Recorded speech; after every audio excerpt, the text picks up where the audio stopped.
Miguel, and this is my speech, and I did it on gymnastics, specifically on the abuse behind gymnastics, everywhere from verbal to sexual assault.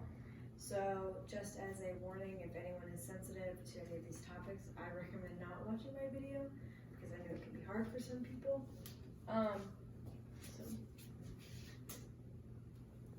for the introduction, I'm just mentioning the world of gymnastics and the abuse scandals, all the way from mental abuse, little comments, all the way to sexual assault, and also things further.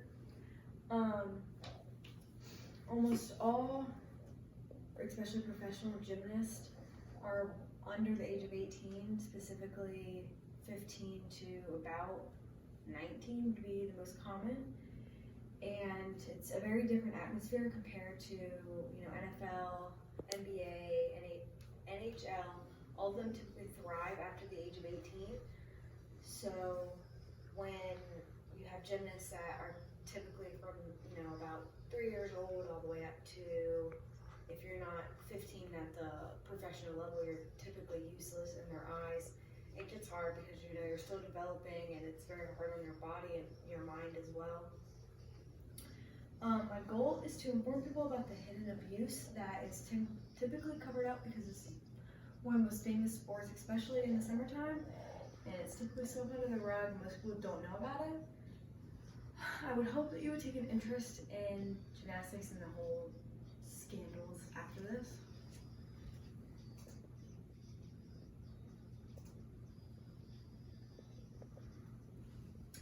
My interest in this is because I am a former gymnast, and also I'm just like every other American who is obsessed with watching the sport.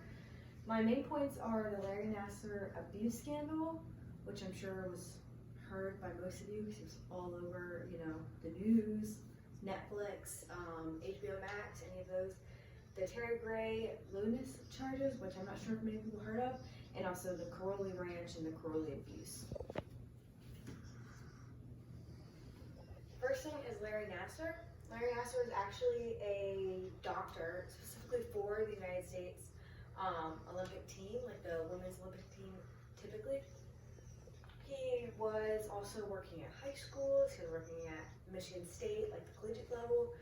He also helped in local gyms like Twistars, which is actually where big names like some of the Olympians from 2012 were Jordan Weaver.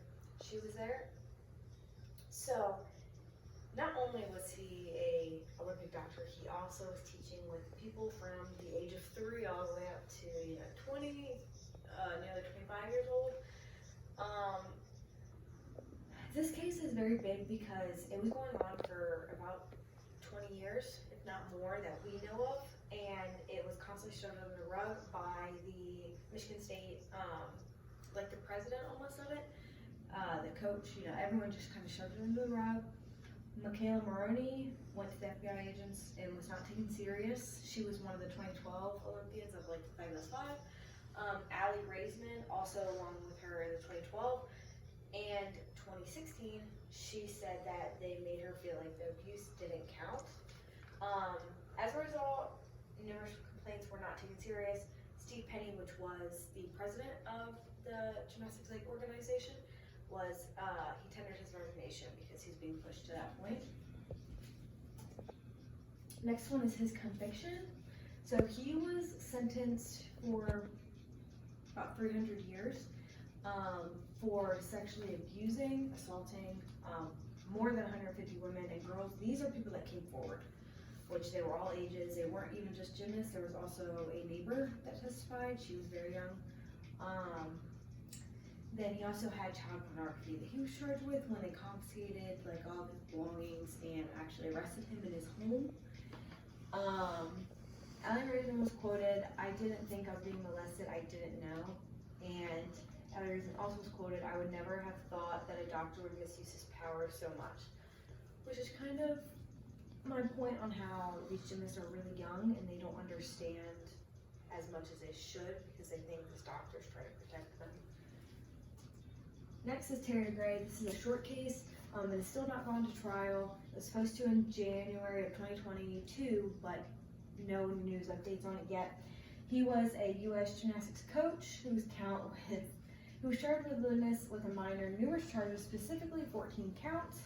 He coached numerous gyms. He worked with Crowley's, everyone like that. Alyssa Beckham, if you know her, she is one of the gymnastics coach.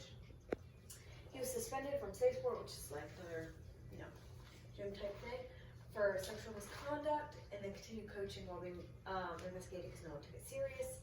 And they attempted to get some thrown out, but apparently they did not win. And right now we're just waiting for more information.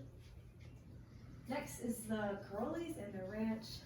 They were coaches and members of the United States Gymnastics Committee. Huge. They actually coached Nadia Comaneci, who was the first perfect 10 in Romania, which gave them the name for themselves, and then they transferred over to the United States and began coaching.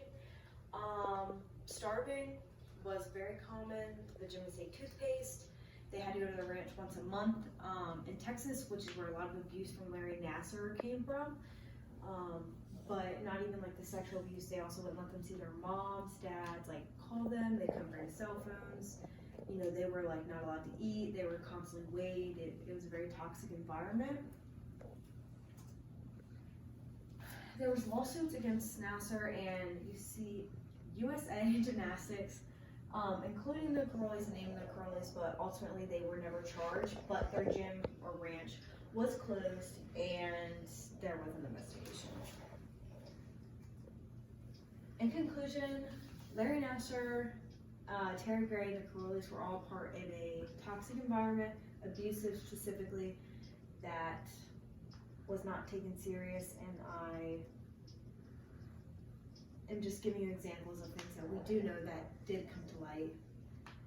So, that is all. Thank you.